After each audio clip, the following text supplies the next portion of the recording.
Welcome back, Rivals. This is Xonia, and you are in the zone. Today we're going to be doing one more pack video. We're going to go ahead and try and get a hold of one more Maana Cercei in this opening as well. We've got enough for 3 packs, so we're going to go ahead and head right in. We've still got the Hive pack that is live right now, so we're going to open up a couple of the Mega New Bloods though, because if you look at the Mega New Bloods, again, Maana Cercei is the 5th card, 1, 2, 3, 4, 5.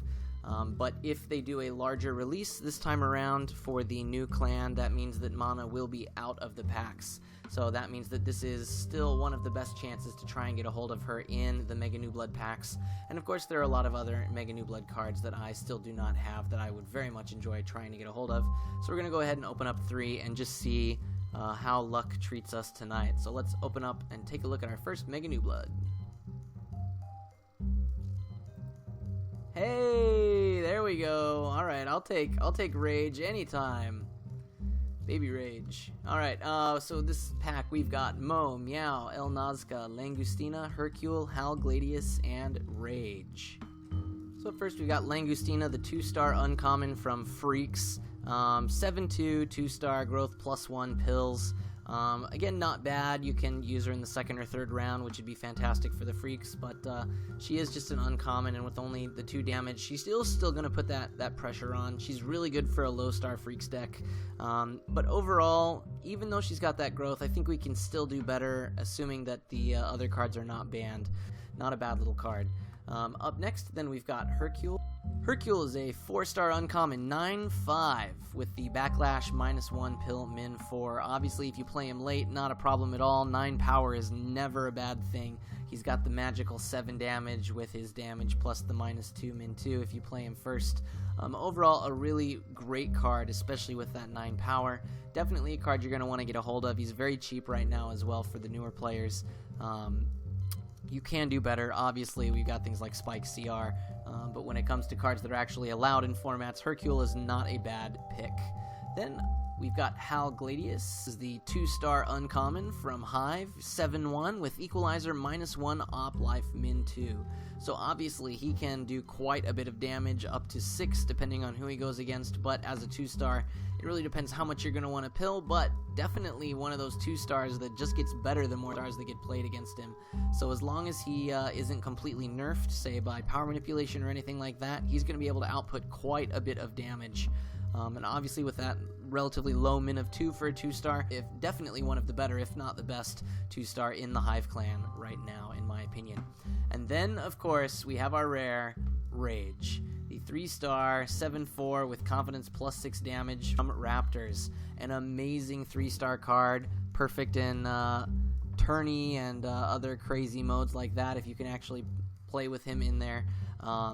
I mean, getting to 12 damage on a 3-star is ridiculous. Baby Kolos, man, you can't really dislike that at all. And of course, we've now got Rage and Dracora, 2 amazing one-hit KO machines running around in the Raptors clan. Raptors just, again, showing themselves to be very, very dominant. But of course, versus SOA or DR or power manipulation, Rage isn't really going to be able to do all that much. So he's got plenty of ways to tear him down, just like Kolos. But he's going to get torn down even more because it's the confidence +6. So, great 3-star. Very glad to get a hold of him. Great way to start out our first pack. So let's go ahead and head in and get our next pack and see how we do.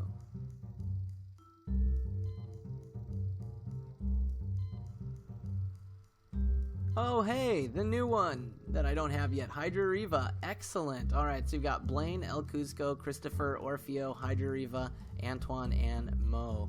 I've talked about Blaine a lot. He's a fantastic little 5-star card with the SOA, 8/5.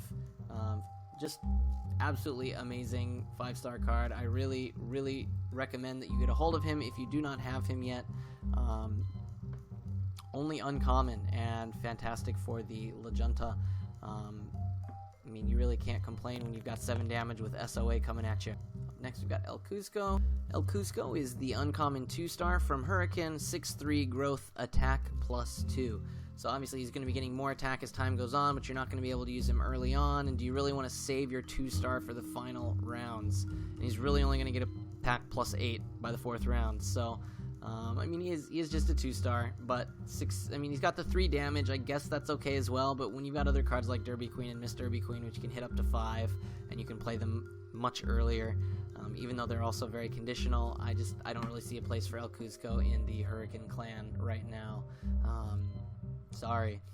Then we've got Christopher. Christopher is the uncommon Nightmare 3-star, 8/2 with growth +1 life. A much better card to be saving for your 4th round, in my opinion. Being able to hit up to 6 damage, which is fantastic, and with 8 power in the Nightmare Clan, just an amazing little 3-star card, able to get around a lot of that DR. So again, the only problem is you're gonna see it coming. He's not quite as good in earlier rounds, but even if you did play him in an earlier round, I mean, he's basically the same as Pan when you have him in round 3, except that he's going to have 1 additional power. So, great little 3-star card, very relevant and updated. So until you can get a hold of some of those older cards, I like Christopher. I think he's a nice little 3-star card. Then obviously we've got Hydra Riva, which is 6/8 with the Equalizer +1. Defeat +1 life. Basically the 5-star version of Lady in Hive, except she's not got DR, so she can't stop 1-hit KOs. She can't stop the KO. She can really only stop it if it's got minus life with min 0 attached to it. But in early rounds, she's going to be a great 1st or 2nd round play when you've still got enough life to not have to worry about that yet. And of course, you know, insurance is good. It's not the best, but in T2 formats is where she's really going to shine. And I'm very excited to get a hold of her, to have an Uluwatu style Hive character.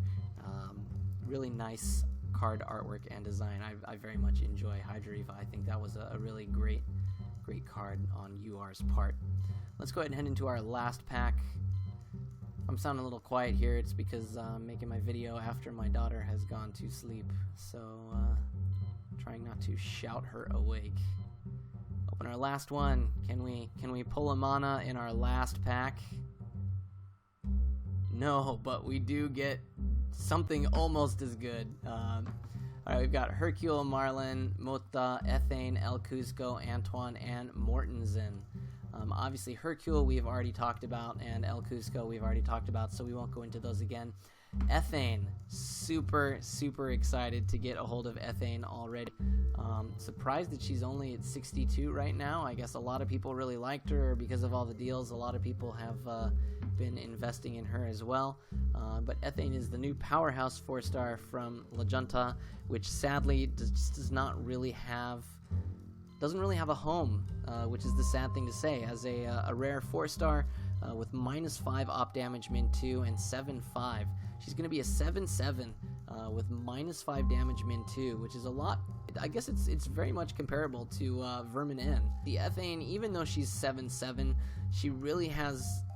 You're not going to want to pill a whole lot on her, and so if you're not going to want to pill a lot, you're basically going to be stuck with this -5 op damage that doesn't have a reason to pill over her because she's only 7 power unassisted. And so I guess in that way, you know, Vermin N and her both it's a very good comparison because they don't have that kind of backup. They're very dangerous cards. They have quite a bit of damage on them. They have a lot of DR. It's a low minimum, but they're not really a wall as well, and that's the kind of thing that really sets apart a card like Uranus or Grax, is that you also have to pill over them. And Ethane, you know, for example, if you've already got DR on your Sacrom deck, you're not really going to need to pill more than 1 or 2 in order to in order to ensure that Ethane doesn't sneak in with just 1 or 2 pills, a big 7 damage on you. And because she is a 4-star, you're not going to want to use that slot for a lot. But in T2, she may be able to find at least a little bit more of a home. But again, the problem there is that attack manipulation is very popular in T2. And so because of that, she's basically going to be one of those cards you toss off and hope that it stops the KO attempt.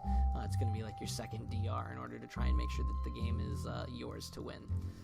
And then finally we have Mortensen, which we did get a hold of last time, but it's nice to go ahead and get another one. Mortensen, the 5-star rare from Raptors, who is 5'4" with equalizer, power, and damage +1, making him up to a 10-9, which is absolutely insane, but of course absolutely crushed by SOA. And so you really got to be careful with him. If you think it's worth the risk, he is going to come in and hit your opponent like a ton of bricks. Really, really great card for the clan overall. I think he's very well balanced in the sense that SOA just absolutely wrecks him, but if he isn't hit, he's very much the Aegis version for Raptors. And so, yeah, it looks like we did pretty well with our packs this time. And I've got 14 more credits left, so we're going to go ahead and end this with, of course, the final 13 credits here from Hive. We'll see if we can maybe get lucky again. Who knows? Let's not going to hold my breath, but let's see if we can get another nice rare card out of this. 2 last cards tonight are going to be, okay, Namiko and Pilsinator. So we did get 2 uncommons, much better than the commons that we were pulling earlier, but unfortunately not enough to make the 1,000 clints per credit that I would have hoped for from the Hive. So we'll go ahead and head back to my collection and show you what we ended up getting at the end, but overall we did quite well this time.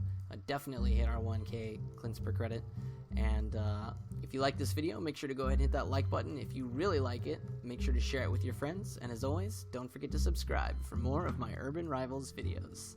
This is Xonia, and you've been in the zone.